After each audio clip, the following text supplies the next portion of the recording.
BFM TV, il est 17h, merci d'être avec nous. À la une cet après-midi, de nouvelles violences dans les quartiers liés au trafic de drogue. Cette fois-ci à Béziers, des policiers ont été pris pour cible la nuit dernière. Une cinquantaine d'individus leur ont tendu un piège.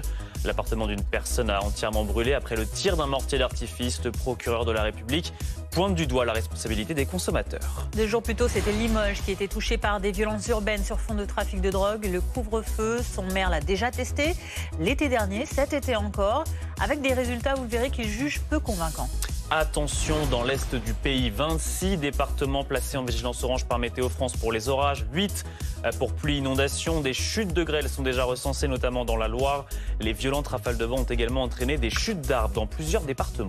Et puis le nucléaire iranien sur la table en Russie. Vladimir Poutine a reçu le conseiller d'Ali Khamenei.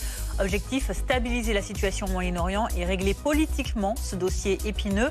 1 mois après les destructions de 3 sites iraniens d'enrichissement d'uranium par Israël et les États-Unis.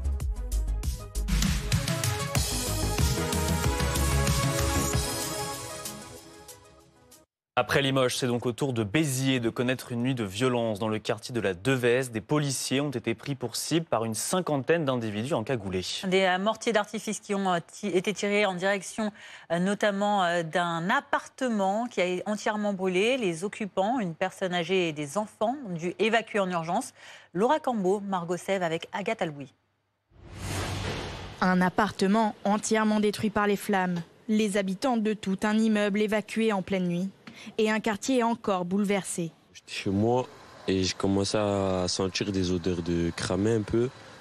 J'ai sorti ma tête par la fenêtre, j'ai vu qu'il y avait du monde qui paniquait, une dame qui criait, un appartement qui brûlait. Aux alentours d'1h du matin, les pompiers sont appelés pour un feu de véhicule dans ce quartier sensible de Béziers. À leur arrivée, une cinquantaine d'individus munis de mortiers d'artifice les attendent. Les policiers et pompiers dépêchés sur place sont alors pris pour cible. Dans le même temps, un jet de mortier atteint le salon d'une personne âgée. En quelques minutes, le logement s'embrase. Une opération de sauvetage est alors lancée dans un contexte toujours aussi tendu. Pour cet élu de la ville, cet acte est directement lié au trafic de stupéfiants. C'est la conséquence de plusieurs jours, de plusieurs semaines où nos forces de police, que ce soit la police nationale ou la police municipale, arrêtent des dealers, saisissent de la marchandise. On n'arrête pas vraiment de leur faire la guerre. Une enquête est en cours pour des faits de violence avec armes dans le cadre d'un guet-apens sur personne dépositaire de l'autorité publique.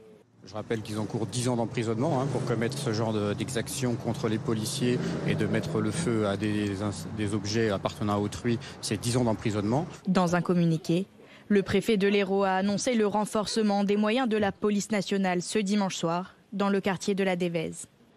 On continue d'en parler avec vous, François-Xavier Loge, vous êtes le préfet de l'Hérault. Merci d'être avec nous. On vient de le voir dans ce sujet, la nuit a été plus que violente à Béziers. Vous avez décidé d'envoyer des renforts dans le quartier de la Devèze. Lesquels?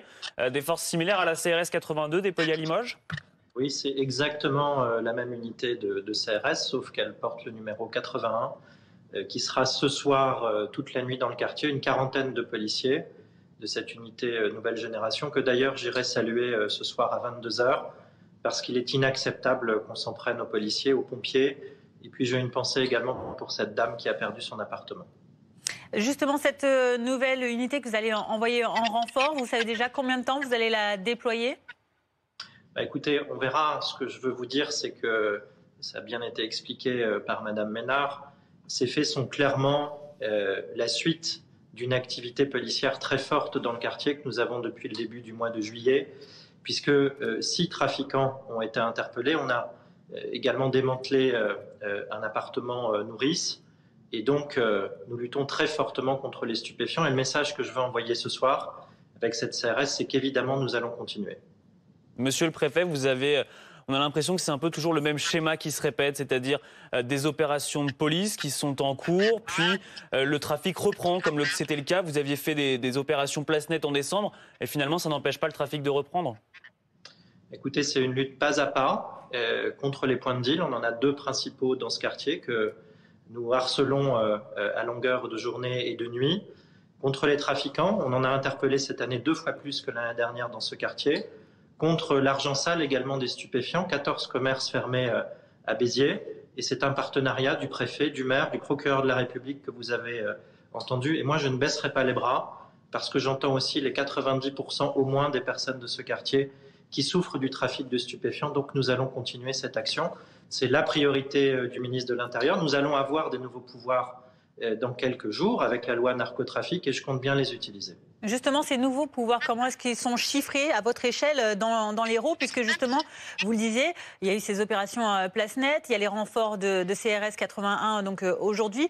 Ça, c'est ponctuel, mais sur le long terme, de quels nouveaux moyens vous allez disposer? C'est plus que ponctuel. Dans l'Hérault, on a quasiment une fois par semaine ces nouvelles CRS qui sont déployées à Montpellier ou à Béziers. Le harcèlement du blanchiment d'argent des trafics de stupéfiants à travers les commerces, on est déjà très actifs. 150 commerces ont été fermés l'année dernière. Et j'entends démultiplier cela avec les fermetures sur suspicion de blanchiment, avec les interdictions de points de deal que cette loi contre le narcotrafic permet. Et surtout, moi, je voudrais saluer l'abnégation des policiers. Je pense à ceux qui se sont fait cibler hier par ces mortiers. On a un policier blessé et je peux vous dire que tous ensemble, on ne lâche rien. C'est même le contraire, on accélère. Bonjour, monsieur le préfet. Mathias Tesson du service police-justice de BFM TV. Monsieur le procureur de la République de Béziers nous indiquait tout à l'heure sa volonté, évidemment, de responsabiliser aussi les consommateurs de stupéfiants. Vous, quel est votre regard là-dessus? Qu'est-ce que vous entendez mener localement à destination des consommateurs et sur le sujet plus particulier des AFD, amendes forfaitaires délictuelles, lorsqu'on sait que seule 1 sur 5 est réellement payée par les consommateurs qui reçoivent ces amendes? Est-ce que ce sont des solutions suffisantes pour tenter de ralentir ce fléau de la consommation de stupéfiants? Alors d'abord, je veux vous dire que nous travaillons main dans la main avec le procureur de la République. Et ce que Raphaël Ballon a exprimé tout à l'heure, qui est cette priorité de lutter contre la consommation, c'est également évidemment la mienne. Nous le faisons avec 2 grands outils dans le département. Premièrement, les amendes forfaitaires délictuelles. Elles ont augmenté dans ce quartier de 15% par rapport à l'année dernière. Et je peux vous dire qu'on délivrait déjà beaucoup d'amendes forfaitaires délictuelles. Je n'ai pas le même chiffre que vous sur le taux de recouvrement. Pour moi, il est beaucoup plus élevé. Mais en tous les cas, c'est un signal très fort qu'on donne aux consommateurs. Et puis, ça a déjà été dit à votre antenne, depuis le début de l'année également, nous multiplions les opérations de sécurité routière aux abords de ces quartiers. Et là, c'est 6 mois de retrait de permis de conduire pour les personnes qui sont contrôlées sous stupéfiants, si je puis dire, et qui vraisemblablement vont acheter leur dose. Donc évidemment, les consommateurs, en quelque sorte, ils sont responsables de ce qu'on voit sur les images actuellement, parce que ces trafiquants, s'il n'y avait pas de consommation, ils ne seraient pas là. Et clairement, c'est au-delà des trafiquants, au-delà des points de deal et des commerces, c'est ma 3e grande priorité que de faire comprendre aux consommateurs qu'il faut stopper ces consommations qui sont extrêmement nuisibles à ces quartiers et globalement à toute notre société, puisque dans le département de l'Hérault, on a aussi ces trafics dans les campagnes. Merci François-Xavier Lauche, préfet de l'Hérault, de nous avoir donné ces détails concernant donc votre département et ce trafic de stupéfiants qui se multiplie dans de nombreuses villes. Axel Ronde, vous êtes avec nous en plateau, porte-parole CFTC Police. Pour revenir sur les propos du préfet, est-ce que vous approuvez la mobilisation notamment de cette CRS 81 pour venir en renfort ce soir à Béziers ? Oui, bien évidemment, nous avons besoin d'énormément d'effectifs de police sur ces zones criminogènes, sur ces individus qui nous attaquent violemment, qui attendent finalement que nous sommes en capacité inférieure numérique de pouvoir se déployer dans la zone. Donc ils nous tendent des guet-apens, ils font appel, si vous voulez, aux sapeurs-pompiers en brûlant un véhicule ou un feu de poubelle. Et les protocoles que nous avons, c'est d'aller en poisson pilote presque pour aller voir s'il n'y a pas justement des émeutiers qui attendent les sapeurs-pompiers, parce que souvent ce sont les cibles, les pompiers aussi. Donc nous allons déployer un véhicule et là il va se faire attaquer et c'est comme ça que finalement nous répliquons avec des moyens lacrymogènes et c'est cette difficulté que nous avons, c'est que nous sommes souvent en sous-effectif dans ces endroits. Donc le fait qu'on soit appuyé par 40 policiers supplémentaires permettra effectivement de ramener l'ordre, de ramener le calme et de pouvoir procéder à des... C'est pas une mesure durable. C'est pas durable, mais vous savez, on est dans un système actuellement où on pilonne tous ces points de deal. Ça fait déjà plusieurs mois, déjà avec l'ancien ministre de l'Intérieur, Gérald Darmanin, qui a mis en place des opérations PlaceNet XXL. Là, Bruno Retailleau nous demande d'interpeller aussi ces points de deal. Donc nous avons des résultats au final. On le sait très bien que ces individus vont se défendre. Mais ces ça n'empêche pas individus de recommencer, c'est ça le problème. Alors ils vont recommencer, mais on va être aussi là, on va être encore déterminés encore plus. Et il y a l'arsenal juridique qui va nous donner des moyens supplémentaires, comme a expliqué le préfet. C'est une guerre qui va durer des années. Faut pas se mentir, hein. Ça va être compliqué. Elle est gagnable, cette guerre ? Bien évidemment qu'elle sera gagnable, parce que c'est à l'État de montrer sa force et sa puissance, c'est à la justice aussi. Vous savez, on a laissé faire pendant 30 ans. Il y a eu un laisser-aller pendant 30 ans sur le trafic de drogue. On a acheté la paix sociale. Nous, on régulait un petit peu, si vous voulez. On allait sur des grosses opérations. Mais finalement, tout ce qui était petit point de deal, on a laissé faire parce qu'on s'est dit, on achète la paix sociale, la tranquillité. Et voilà le résultat où on en est. C'est la mafia qui est en train de s'installer, qui est en train de gangréner tout le pays. Donc, ce n'est plus possible et il faut des actions fortes. Les actions fortes, elles sont menées actuellement par le ministre de l'Intérieur. Bruno Retailleau met les moyens. Mais encore une fois, il nous faudra des moyens financiers supplémentaires parce que le Premier ministre annonce des économies et on sait que le ministère de l'Intérieur va avoir un budget qui va être encore en diminution, alors même qu'il faudrait qu'il soit en augmentation et de plusieurs centaines de millions d'euros pour pouvoir combler ce manque d'effectifs que nous avons actuellement. C'est toujours ces 10 000 policiers qui manquent en France et ça fait depuis de nombreuses années et il va falloir faire ce recrutement massif parce que ça en va de la sécurité des Français et on voit bien, ça touche toutes les villes, petites et moyennes villes de province en France. C'est assez paradoxal, hein. Vous demandez plus de moyens, on vous enlève des budgets.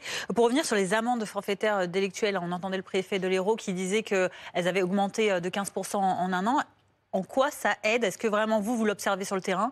Est-ce que vraiment ça favorise votre travail contre... Déjà, ça nous permet d'apporter une réponse finalement sur ces individus qui sur les petits dealers, sur ces voilà cette...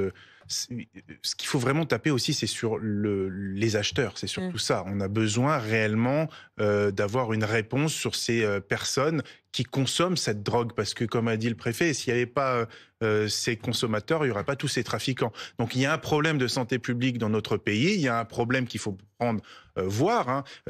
Pourquoi ces gens basculent dans la drogue, pourquoi ils ont besoin de ces produits stupéfiants. Est-ce qu'il y a un mal-être généralisé dans notre pays ? Ça, c'est pas à la police de répondre à cette question. Mais en tous les cas, il faut qu'on se penche là-dessus parce que pourquoi les gens se droguent ? Pourquoi ? Donc, il va falloir qu'on puisse mettre en place une politique de prévention. Il y a un sondage récemment qui parlait que les Français finalement trouvaient que l'alcool et la cigarette étaient beaucoup plus dangereuses que la drogue. On voit bien que ça a fonctionné, hein, finalement, ces campagnes de prévention.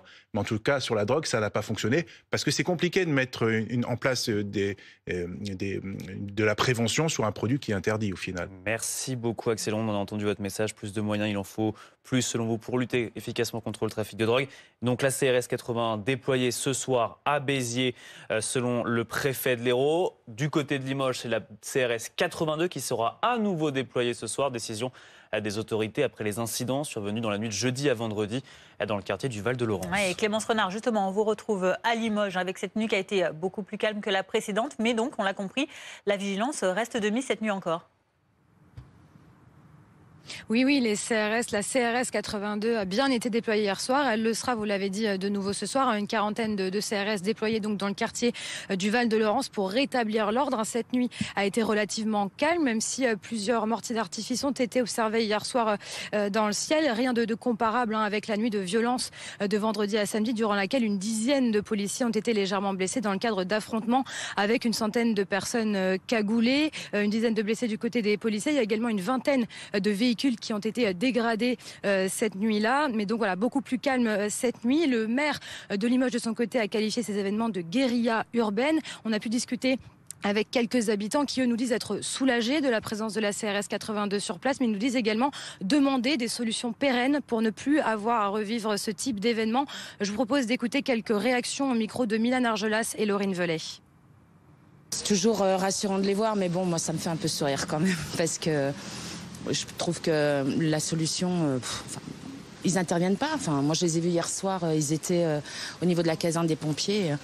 Et ce qui se passe ici, notamment ici, Ça les a pas empêchés de vivre, voilà. Je sais que ça a recommencé quand les CRS seront partis, la solution ne sera pas trouvée. Je préfère quand ils passent, ou même quand la police municipale fait les tours, fait les rondes dans le quartier, je suis plus rassuré pour lui, effectivement.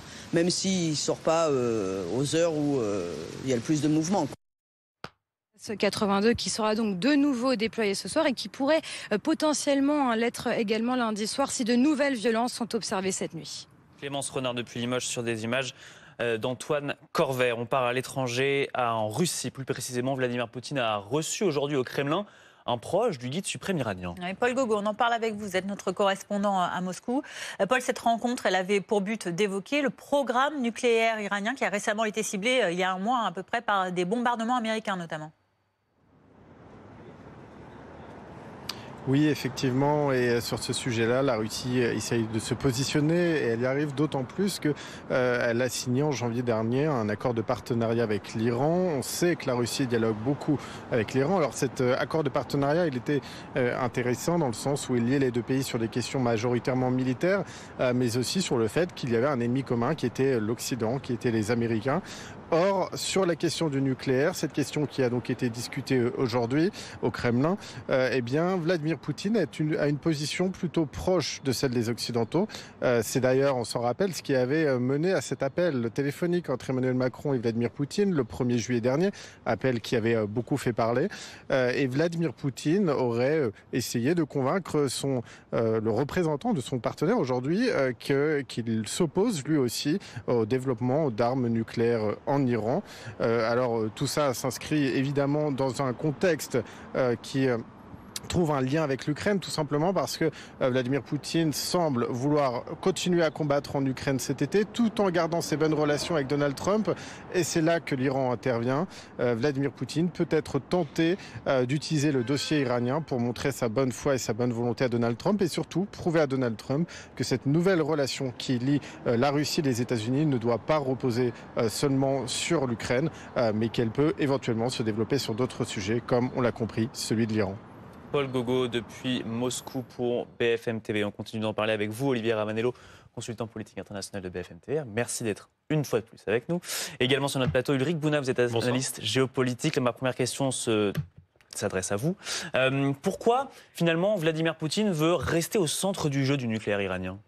Parce que effectivement, comme l'a dit votre correspondant Paul Gogo à Moscou, c'est très important pour Vladimir Poutine de montrer qu'il est incontournable en fait sur le Moyen-Orient. Pour le coup, les différentes guerres finalement menées par Israël au Liban, en Syrie et du coup en Iran ont fait s'écrouler un petit peu certaines des alliances qui avaient été construites par Vladimir Poutine depuis 2015, l'intervention en Syrie.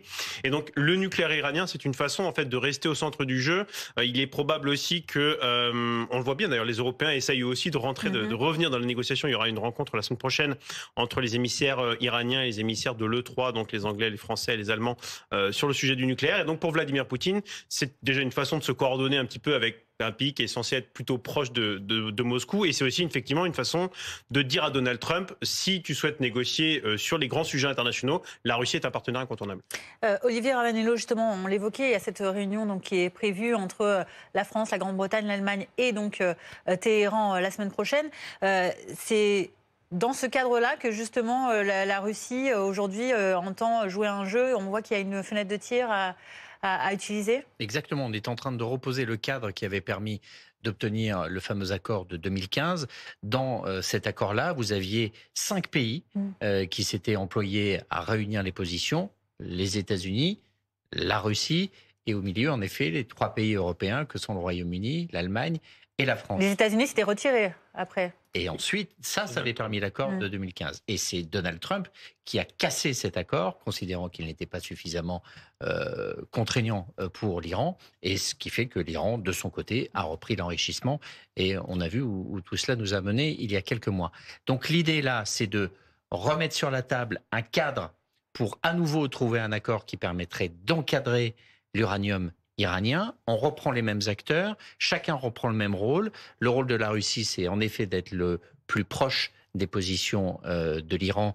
N'oubliez pas qu'il y a encore seulement quelques semaines, il y avait toujours des ingénieurs russes qui étaient en Iran et qui travaillaient dans certaines centrales. Vous avez les pays européens qui essayent d'harmoniser les différentes positions avec l'expertise française de ce ce qu'est le programme nucléaire iranien, parce que c'est nous qui l'avons mis en place il y a près de 35 ans. Et puis de l'autre côté, la position en général la plus dure, qui est celle des Américains.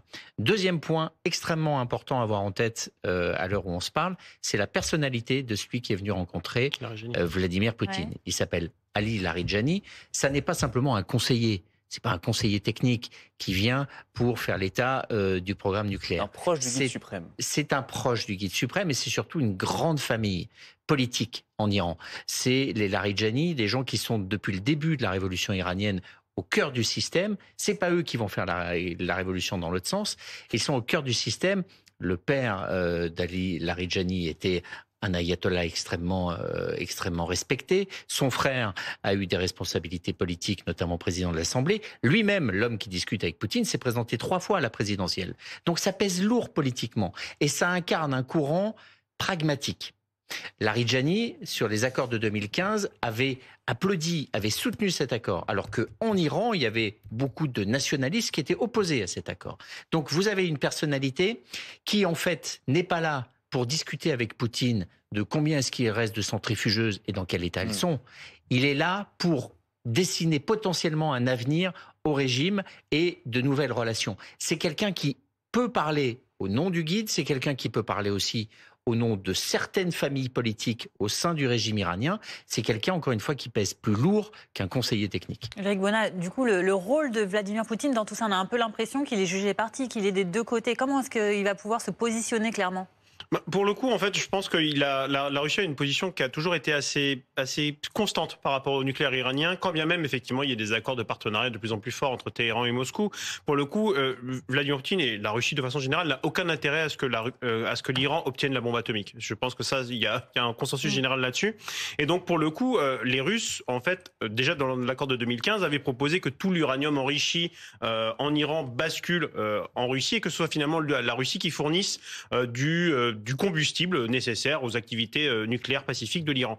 Et donc, il est probable que Vladimir Poutine n'a pas trop changé d'avis. Il y a eu des fuites dans la presse très récemment qui parlaient du fait que peut-être la Russie était désormais complètement contre tout enrichissement en Iran et donc pas uniquement les 3,5% qui étaient prévus dans l'accord de 2015. Ça reste à confirmer, mais en tous les cas, quand bien même les deux pays se sont effectivement rapprochés, notamment depuis 2022, il ne faut pas en conclure véritablement que Vladimir Poutine est un allié jusqu'au boutiste de l'Iran. Au contraire, il est extrêmement pragmatique et ne souhaite pas que l'Iran obtienne la bombe. Merci beaucoup Ulrich Bonnat, merci beaucoup Olivier Ravanello pour ces analyses concernant cette rencontre donc entre Vladimir Poutine et un conseiller d'Ali Khamenei. On continue d'évoquer l'actualité, notamment sur le front des orages dans l'est du pays, puisque plus de 21 départements sont en vigilance orange, 26 très exactement, 8 en vigilance pluie, inondation, des orages très impressionnants qui sont déjà en train de s'évacuer par l'est, mais qui restent dangereux avec des chutes de grêle très importantes. À tout de suite.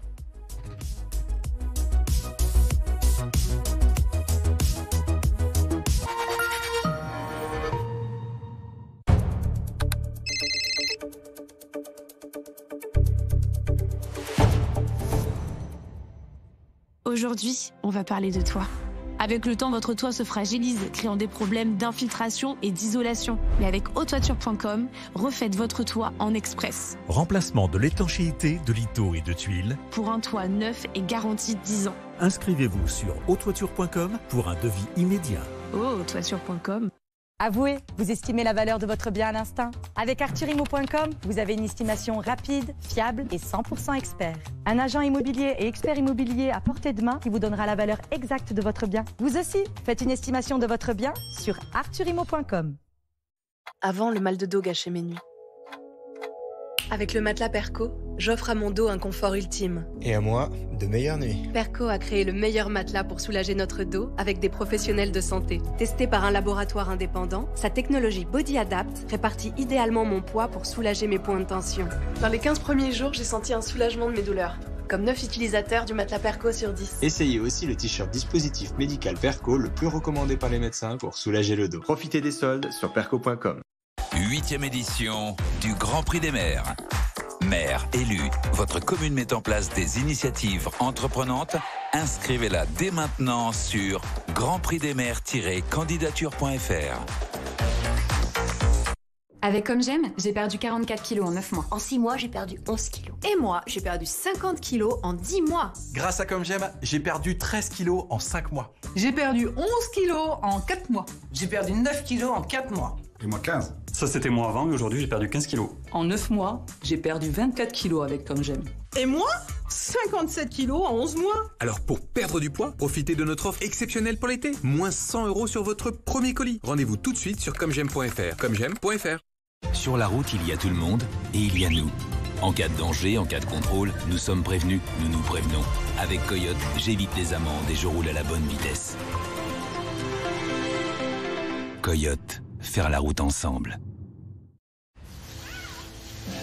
Avec Abritel, vous pouvez économiser plus de 140 € sur les séjours d'une semaine ou plus. Parce qu'un long week-end, c'est bien, mais une semaine, c'est mieux. Séjournez plus longtemps et économisez avec Abritel. La Salvetat présente Solériade. Oh, oh. Et hop. Une délicieuse limonade à l'eau minérale naturelle du Béarn et à l'arôme naturel de citron. Et même moi, ça me rafraîchit. Et moi aussi. Nouvelle limonade Solériade par la Salvetat. Ça garde frais.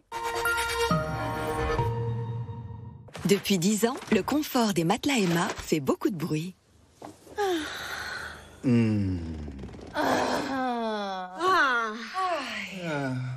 Car avec les matelas Emma, c'est 10 ans de confort garanti. Un matelas qui s'adapte à votre corps, vous enveloppe de fraîcheur et vous soutient là où vous en avez le plus besoin. Emma, des matelas conçus pour une décennie de... Profitez des soldes d'été avec jusqu'à moins 50% sur emma.fr. Des hôtels et des destinations d'exception jusqu'à moins 70%. Voyage privé, l'évasion commence ici. Interesting. Coincé dans un anglais d'enfant? Progressez en anglais avec Babel. Avro Lancaster. Découvrez le légendaire bombardier de la Seconde Guerre mondiale à travers des fascicules passionnants. Chaque semaine, assemblez votre maquette en métal à l'échelle spectaculaire 1/32 et aux finitions exceptionnelles. Contrôlez ses mouvements, lumière, son et pièces mobiles grâce à sa télécommande et son présentoir exclusif. Le numéro 1, 50 centimes seulement. Les Schtroumpfs, le film. Attention, j'arrive! C'est un film familial, drôle, attachant, beaucoup d'action. On va montrer au monde réel de quel bois on se schtroumpf. La vie est bleue, tout est bleu. Ça m'a fait super rire. On est tout petit, on est tout mignon. Mignonnerie. Hyper sympa et j'ai adoré, je conseille. Accrochez-vous à vos bonnets.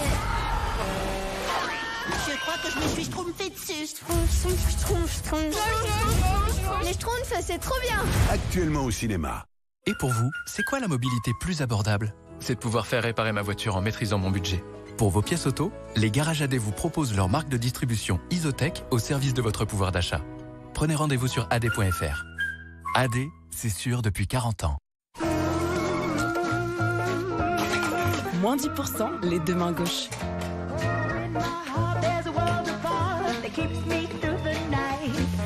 Moins 10% la tête en l'air. Moins 10% le mec parfait. Moins 10% tous les jours sur les produits Carrefour Bio. Bienvenue au club, votre nouveau programme de fidélité. Carrefour, on a tous droit au meilleur prix. Avouez, vous estimez la valeur de votre bien à l'instinct? Avec arthurimo.com, vous avez une estimation rapide, fiable et 100% expert. Un agent immobilier et expert immobilier à portée de main qui vous donnera la valeur exacte de votre bien. Vous aussi, faites une estimation de votre bien sur arthurimo.com. La météo avec fleuronindustrie.com. Isolation thermique par l'extérieur pour réduire vos dépenses énergétiques et embellir votre maison.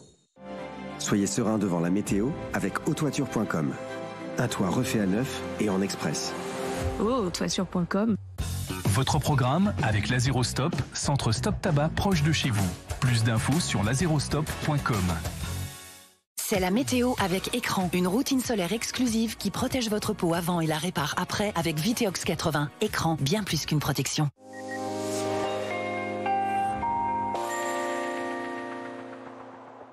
Bonjour à tous, une météo bien agitée en ce dimanche avec de forts orages qui concernent tout l'est du pays. Beaucoup d'agitation dans l'Atlantique actuellement. Une dépression située sur l'ouest des îles britanniques alors qui fait redescendre de l'air froid venu du Groenland. Et puis dans le même temps, on a de l'air chaud aussi qui remonte donc du côté de l'Afrique du Nord et sur cette zone d'impact entre ces deux masses d'air. Ce front actif orageux donc qui nous concerne. Alors la perturbation est arrivée ce matin par le nord-ouest. Elle a donné déjà de bonnes pluies, des pluies bienvenues qui ont arrosé la végétation, notamment entre la Bretagne et les Pays de Loire. Il est tombé entre 40 et 50 mm de pluie. On attend donc à nouveau de bonnes pluies aussi sur tout l'est sous les orages les plus forts avec de fortes rafales de vent. Et à noter aussi de fortes précipitations sur le massif alpin. On les retrouvera encore ce lundi matin. Elles vont rapidement s'évacuer. Et puis à l'arrière, donc avec la dépression qui se rapproche dans son enroulement, on a une nouvelle perturbation qui arrive avec des averses orageuses. Là aussi, donc beaucoup de vent, vous le voyez, même à l'intérieur des terres. Et puis on restera sous le soleil pour les régions près de la Méditerranée tout au long de la journée. Dans l'après-midi, l'instabilité concernera surtout un large quart nord-est avec encore donc des averses orageuses. Pour vos températures en matinée, elles sont stationnaires et comprises entre 12 et 23 degrés. 23 degrés du côté de Bastia. Et puis dans l'après-midi, après le passage des orages, les températures vont baisser sur l'est du pays. On va perdre 4 à 5 degrés, notamment entre Strasbourg, Dijon ou encore Lyon. Et la chaleur qui va se maintenir en basse vallée du Rhône ou encore du côté de la Corse. C'était la météo avec fleuronindustrie.com. Isolation thermique par l'extérieur pour réduire vos dépenses énergétiques et embellir votre maison. C'était la météo avec autoiture.com. Un toit refait à neuf et en express. Autoiture.com. C'était votre programme avec l'Azérostop, centre Stop Tabac proche de chez vous. Plus d'infos sur l'azérostop.com. C'était la météo avec Écran, une routine solaire exclusive qui protège votre peau avant et la répare après avec Viteox 80. Écran, bien plus qu'une protection. 17h30 sur BFM TV, la suite de l'après-info. Attention dans l'est du pays avec ces 26 départements placés en vigilance orange orage par Météo France et 8 pour inondation. Les chutes de grêle, vous l'avez vu, sont déjà recensées notamment dans la Loire avec ces violentes rafales de vent également qui ont entraîné des chutes d'arbres dans plusieurs départements. Les orages vont se poursuivre tout au long de la soirée. On fera le point dans un instant. La CRS 81 déployée à Béziers cette nuit. Annonce du préfet de l'Hérault sur notre antenne il y a quelques minutes. Renfort policier après les nouvelles violences qui ont ciblé un quartier sensible de la ville la nuit dernière. Plusieurs dizaines d'individus ont pris pour cible des policiers et incendié un appartement à l'aide d'un mortier d'artifice. Près d'1 million de signatures. Ça y est, la pétition contre la loi Duplon progresse et approche donc de ce cap symbolique. Le sénateur LR à l'origine de la loi assure pourtant que cela ne lui inspire pas grand-chose. Trump, de nouveau en odeur de sainteté chez les MAGA. Au lendemain de son dépôt de plainte contre le Wall Street Journal, Donald Trump assure que les sondages et son mandat n'ont jamais été aussi bons que depuis qu'il a démenti être l'auteur de ce dessin grivois adressé au pédocriminel Jeffrey Epstein en 2003. Et tout d'abord, cette vigilance sur l'Hexagone avec cette situation météorologique compliquée. 26 départements en vigilance orange, orage, 8 pour inondation selon Météo France. Des chutes de grêle également signalées par endroits, comme vous voyez ici en Saône-et-Loire avec ces images et ces, vous le voyez, nuages menaçants. Virginie Hilson du service météo-climat BFM TV est avec nous. Et quelle est la situation à l'heure actuelle ? Alors vous l'avez dit, on a toujours 26 départements en vigilance orange donc pour de forts orages, 8 désormais pour pluie inondation entre le Gard, le Vaucluse, la Haute-Savoie ou encore l'Isère. On va y revenir. Alors comme prévu, le front a été particulièrement actif sur l'est du pays. Il est passé ce matin d'ailleurs par le nord-ouest sur la Bretagne où il a donné 50 mm de pluie du côté de Vannes. C'est une valeur inédite pour un mois de juillet, dont 25 mm tombés en à peine une heure. Et puis au contact de l'air chaud, eh bien cette perturbation s'est réactivée donc sur l'est du pays. Elle a donné donc principalement du vent. Regardez, de fortes rafales de vent qui ont été relevées. Plus de 117 km/h à Frignicourt. Nous sommes dans la Marne. C'est d'ailleurs un record mensuel. À Lons-le-Saunier dans le Jura, 105 km/h. Et puis partout ailleurs sous les cellules orageuses les plus fortes, entre 80 et 100 mm. On a relevé aussi de bonnes pluies, 10 à 40 mm aussi sous les plus forts orages.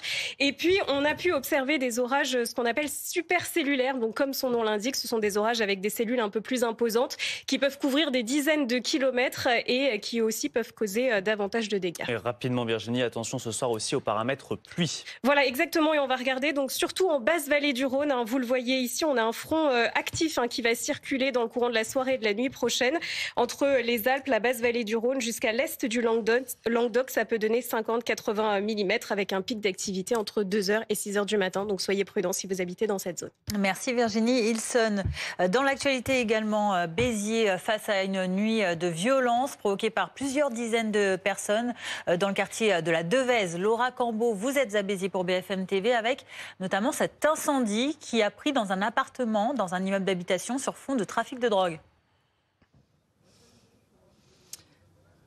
Oui, exactement. La police qui a été appelée hier soir pour intervenir sur un feu de véhicule dans ce quartier de la Devèze, vous le disiez, un quartier assez sensible de Béziers. La police est arrivée sur place accompagnée de pompiers et quand ils sont arrivés sur place, eh bien, ils ont été reçus par des individus, entre 30 et 40 individus cagoulés qui leur ont tiré dessus avec des tirs de mortier d'artifice.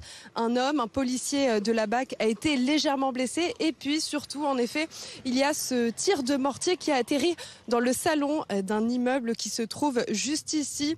Il y a eu un incendie dans l'appartement qui appartient à une femme, à ses enfants. Il y a un chat qui a été intoxiqué et 9 personnes qui ont été délogées au total. Elles vont devoir être relogées par la mairie qui s'en occupe actuellement. Je vous propose d'écouter ces quelques témoignages au micro de Margot Sève. On a vu une famille pleurer. Un jet de mortier qui est parti chez eux, qui a tout allumé. Bon, ça va, il n'y a eu aucun blessé, tout ça, et voilà. Ah, la famille, elle était en pleurs, en bas du bâtiment. Et des jeunes sont montés pour essayer de sauver les dernières personnes qui restaient, tout ça. J'ai grandi dans ce quartier. C'était pas comme ça. Et maintenant, c'est devenu trop. On a peur pour nos enfants, on a peur pour tout. Voilà, exactement ça.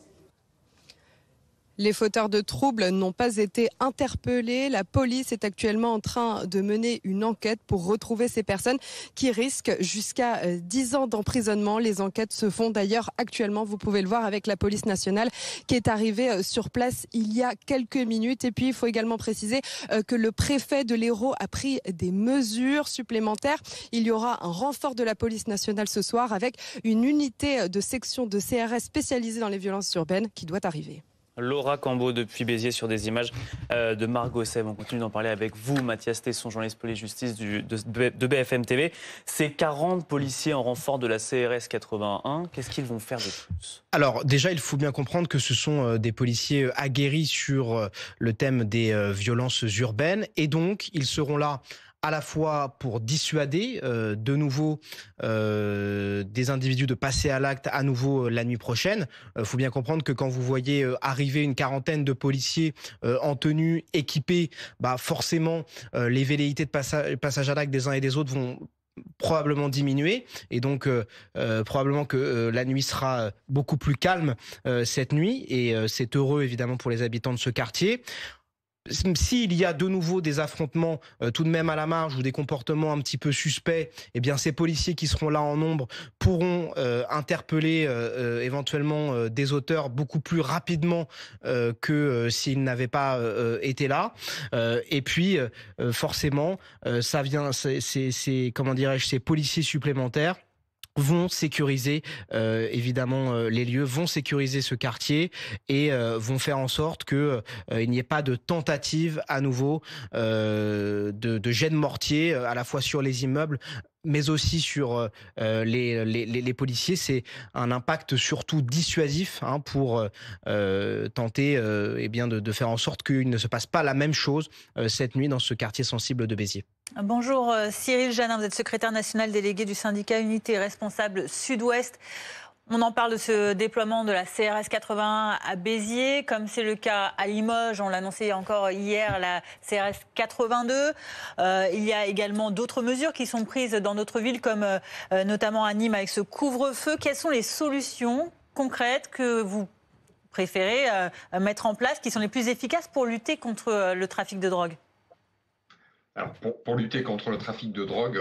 contre les conséquences, en tout cas, de ce trafic. Pour lutter contre les conséquences de ce trafic, oui. Alors, surtout s'il y a des émeutes et suite à des interpellations actives de la police judiciaire en matière de narcotrafiquants, bien évidemment, après, il y a des représailles.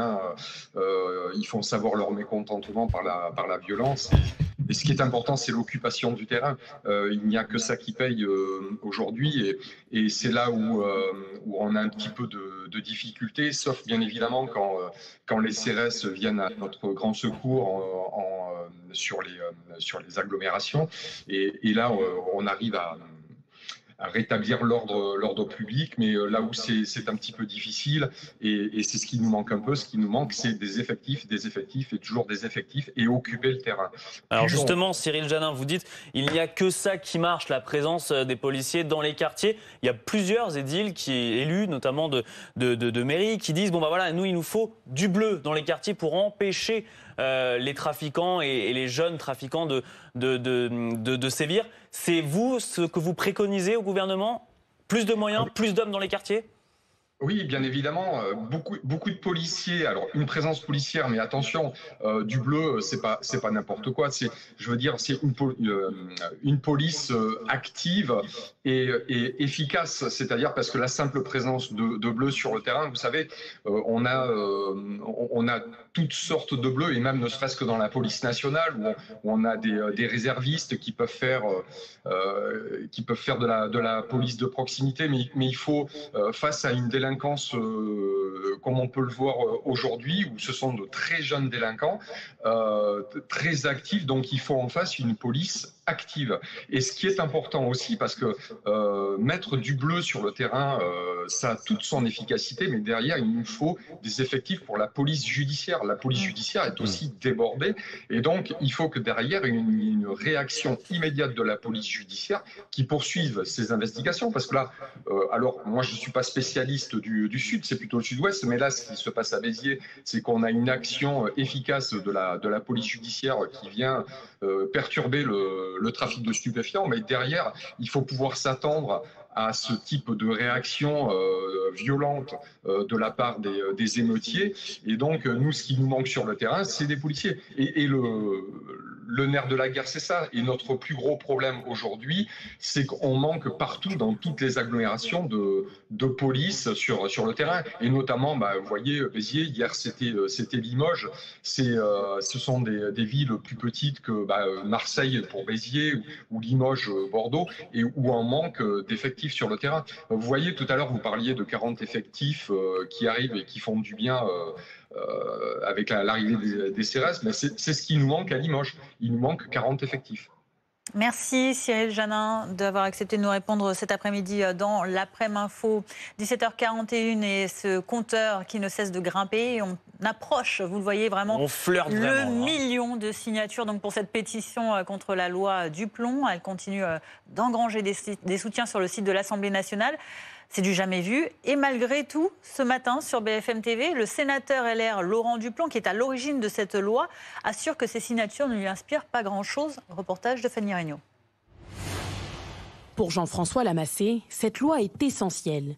Ce céréalier exploite plus de 150 hectares, mais avec difficulté, car la concurrence étrangère devient trop puissante pour rivaliser. Si on ne veut plus qu'on produise en France, qu'on nous le dise, on arrête de produire et à la rigueur, qui nous paye adéquate. Mais on ne peut pas continuer avec des enjeux économiques aussi énormes et surtout nous interdire à nous, agriculteurs français, ce qui est autorisé juste derrière les Pyrénées ou juste après les Ardennes. Une colère justifiée par l'annonce d'une pétition lancée ce samedi contre la loi du plomb. Votée au début du mois, un retour en arrière serait dramatique pour lui. Aujourd'hui, si on veut que l'agriculture ne disparaisse pas comme l'industrie a disparu ou la sidérurgie a disparu, à un moment donné, il faut nous laisser travailler et produire. On ne demande qu'une chose, c'est vivre de notre métier. Mais qu'est-ce qui provoque cette discorde? Cette loi autorise la réintroduction de l'acétamipride, un pesticide de la famille des néonicotinoïdes mortel pour les abeilles et aux effets nocifs sur la nature. Ce pesticide, l'acétamipride, reste dans nos sols, dans nos eaux. C'est très clairement de la pollution des sols, des nappes phréatiques, donc de l'eau que nos enfants peuvent boire. C'est la pollution de nos sols et donc la disparition des pollinisateurs. La présidente de l'Assemblée nationale, Yael Braun-Pivet, s'est dite favorable à l'organisation d'un débat, sans pour autant revenir à ce stade sur la loi votée. Aux États-Unis, Donald Trump réagit enfin au lendemain de sa dépôt de plainte contre le Wall Street Journal, qui l'accuse d'avoir écrit une lettre au pédocriminel Jeffrey Epstein en 2003. Vous le voyez sur son réseau social Truth. Il dit: les résultats des sondages pour le Parti républicain et MAGA sont en hausse depuis que l'affaire Jeffrey Epstein a été révélée par les démocrates de la gauche radicale et les fauteurs de troubles. Ils atteignent tous des records. Que Dieu bénisse l'Amérique. MAGA écrit en lettres capitales. Olivier Ravanello, Trump fait du Trump, circuler, il n'y a rien à voir, quoi. Oui, il essaye de rassurer en effet tout le monde sur le fait que sa base reste très unie derrière elle, alors que tous les signaux sont plutôt contraires. Ces fameux influenceurs qui ont une audience considérable sur leur chaîne YouTube ou sur leur podcast sont très critiques depuis maintenant 2 semaines, réclamant que l'intégralité de l'instruction de l'affaire Epstein soit rendue publique. Et par capillarité, eh bien, tout le monde s'en mêle. Depuis ce matin, ce sont l'ensemble des représentants démocrates et républicains, les deux, qui, avec des arguments opposés, en arrivent à la même conclusion. Il faut tout révéler pour éteindre l'incendie qui est en train de gagner et pour que chacun puisse se faire une idée. Ce qu'a demandé Trump, c'est que soient rendues publiques les audiences devant le grand jury, c'est-à-dire une sorte de synthèse qui devait servir au procès d'Epstein. Mais ce que dit aujourd'hui et ce matin l'avocat d'Epstein, c'est que les choses les plus importantes de son point de vue ne sont pas dans cette partie-là. Il faut aller regarder l'ensemble des témoignages, où là, dit-il, il y a énormément de choses qui n'ont pas été révélées et qui sont importantes. Donc vous voyez que lui remet aussi de l'huile sur le feu pour donner des arguments à ceux qui veulent que la vérité éclate au grand jour. Avec quelques limites quand même à cela, c'est que beaucoup de gens ont témoigné sous le couvert du secret, parce qu'ils impliquent d'autres personnes, parfois puissantes, et qu'il faut les protéger leur anonymat, protéger leur vie, et qu'ils ne peuvent pas être jetés en pâture comme ça dans l'opinion publique. Donc Trump est sur une ligne de crête, mais ce qu'il regarde avec beaucoup d'attention, c'est en effet les conséquences politiques de cette affaire dans son propre camp, les soutiens qui commencent à vaciller, des grands leaders du parti qui commencent à ne plus être complètement alignés avec lui, parce que, on le répète, ne l'oubliez pas, ce qui est en train de pointer, de se dessiner, ce sont les futurs midterms, les élections intermédiaires, où une partie du Congrès va être renouvelée et où tous ces élus républicains vont devoir aller à la rencontre de leurs électeurs et n'ont pas forcément envie de défendre Trump, de se justifier sur l'affaire Epstein, plutôt envie de défendre leur bilan, ce qu'ils ont fait et ce qu'ils font pour les États-Unis, parce que ça, tous les sondages le disent, il commence à y avoir une sorte de ras-le-bol, de critiques très fortes de la part des Américains, considérant que Trump ne s'occupe pas assez d'eux, qu'il est trop présent sur la scène internationale, qu'il s'occupe trop de grands sujets du monde, mais que eux, ce qui les intéresse, c'est l'économie américaine et que Trump n'est pas assez présent sur ce sujet-là. Et c'est ce qui se joue justement, on va revoir ce qu'a écrit Donald Trump notamment. Le temps passe vite, c'est aujourd'hui le 6e mois de mon second mandat. C'est ça, c'est cette horizon des midterms qui aujourd'hui occupe Donald Trump et sur lequel il essaie à tout prix de régler cette affaire Epstein qui l'embarrasse. Bien sûr, et avec quantité de sujets où il avait dit à son électorat durant la campagne qu'il allait les régler en un claquement de doigts et qui sont pour l'essentiel des sujets internationaux mais qui l'occupent beaucoup, qui ont aussi des répercussions du côté des États-Unis et qui n'avancent pas. Il n'y a toujours pas de paix en Ukraine et je ne la vois pas se dessiner. Vous avez eu un président américain qui disait « je serai le président qui fera la paix, qui n'engagera pas ». Malgré tout, il a bombardé l'Iran sans pour autant suivre les conséquences diplomatiques de ce dossier. Sur le dossier des droits de douane, rien n'est encore complètement verrouillé. La grosse négociation, notamment avec l'Union européenne ou avec les pays d'Amérique du Sud, elle doit se terminer au 1er août, mais elle est encore en suspens. Et vous avez des Américains qui se disent oui, mais nous, dans tout ça, l'une des promesses de campagne, c'était que le prix des œufs, qui est une sorte de référent, de baromètre, qui a explosé aux États-Unis, et que pour l'instant, cette relance économique, ce renouveau économique, ils ont du mal à le sentir. C'est pour ça que Trump joue autant sur les questions liées à l'immigration, où de facto, quand même, même s'il y a beaucoup d'hommes qui sont mobilisés sur le terrain, ça concerne que peu de personnes, mais à chaque fois les opérations sont extrêmement médiatisées parce que la réalité, notamment économique, n'est encore pas aussi florissante que ce qu'il l'espérait. Merci beaucoup Olivier Ravanello. 1 mois et demi après le Medellin, un nouveau navire de la flottille de la Liberté a pris le large aujourd'hui direction Gaza. Le Andala a quitté le port italien de Gallipoli en début d'après-midi pour apporter de l'aide humanitaire aux habitants de Gaza. Et à son bord, des membres de ce mouvement international non violent de soutien aux Palestiniens. Et vous, Gabriel Catala, bonjour, vous êtes député La France Insoumise. Vous êtes aux côtés de l'eurodéputé La France Insoumise et Emma Fourreau également sur ce navire. Quel est le but de cette nouvelle expédition ? Eh bien, le but, c'est comme les précédentes expéditions, puisque c'est le 37e bateau que la flottille de la Liberté envoie vers Gaza, de briser le blocus humanitaire qui est en vigueur depuis 2007 et qui est de plus en plus sévère, qui a atteint une sévérité extrême, puisque Gaza est isolé du reste du monde depuis le début du génocide en octobre 2023. C'est d'apporter une aide, certes symbolique, mais nécessaire aux enfants de Gaza, puisque nous transportons du lait infantile, de la nourriture, des produits d'hygiène à destination de ces enfants. Et c'est bien sûr de visibiliser ce génocide et la complicité de l'Occident, y compris la France. Pendant l'été, pendant que toutes les personnes pourraient oublier ce qui se passe à Gaza, on a actuellement 2 millions de personnes en situation de famine, dont 1 million d'enfants. C'est la pire crise humanitaire au monde. Et même, je crois que lorsqu'on parle de cataclysme humanitaire ou de guerre, c'est une erreur, puisque, je le répète, c'est un génocide.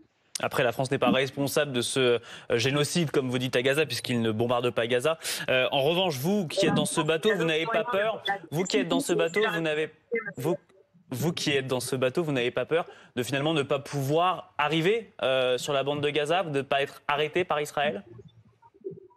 Je rebondis sur ce que vous venez de dire. Perpétuer un génocide, s'en rendre complice, c'est déjà illégal au regard du droit international. La France livre des armes. La France ne sanctionne pas Israël. Elle a mis en place aucune sanction diplomatique ou économique à l'encontre d'Israël. La France viole le statut. La connexion est compliquée sur le navire, pour l'instant évidemment, qui est en train de progresser sur les mers. On va vous retrouver Stéphane Amar, vous êtes notre correspondant à BFM TV, vous à Jérusalem. Quelle est la réaction à l'heure actuelle d'Israël à ce nouveau départ de bateau de la flottille de la Liberté ? Alors on va dire que l'opinion publique réagit assez peu, elle est relativement indifférente à ce type d'initiative. Le gouvernement, lui, reste sur la même ligne que les précédentes flottilles, notamment celle qui impliquait Rima Hassan le mois dernier, c'est-à-dire que ce bateau ne sera pas autorisé à accoster à Gaza comme aucun autre bateau d'ailleurs. Très probablement, il sera raisonné en mer et conduit au port d'Ashdod, comme ça a été le cas avec Rima Hassan. Et ensuite, eh bien, les membres de cet équipage seront renvoyés vers leur pays respectif après interrogatoire. Il faut bien comprendre qu'à Gaza, eh bien, Israël entend reprendre le contrôle de l'aide humanitaire, notamment par le biais d'une fondation américaine qui multiplie les points de distribution à travers la bande de Gaza. Et souvent, cela donne lieu à des violences, car il y a des fusillades entre le Hamas et les soldats israéliens sur ces points de distribution. Il faut aussi préciser que l'Égypte non plus ne laisse pas passer ces initiatives humanitaires, puisqu'elle a bloqué une chaîne humaine qui voulait se rendre à Gaza également le mois dernier, mais cette fois-ci en passant par l'Égypte, par la terre. Merci beaucoup Stéphane Amar pour cette analyse depuis Jérusalem pour BFM TV. Ça y est, on a dépassé le million de signatures de cette pétition contre la loi Duplon qui évidemment est controversée puisqu'elle autorise notamment la réintroduction d'un néonicotinoïde, un pesticide tueur d'abeilles. Et vous retrouverez Anne Seften dans un instant, évidemment, qui va redévelopper cette actualité, donc notamment concernant cette pétition contre la loi Duplon, qui reviendra également sur la situation à Béziers, inflammable, avec le déploiement de la CRS 81 ce soir en renfort après ces attaques de mortier la nuit dernière. Bonne soirée sur BFM TV.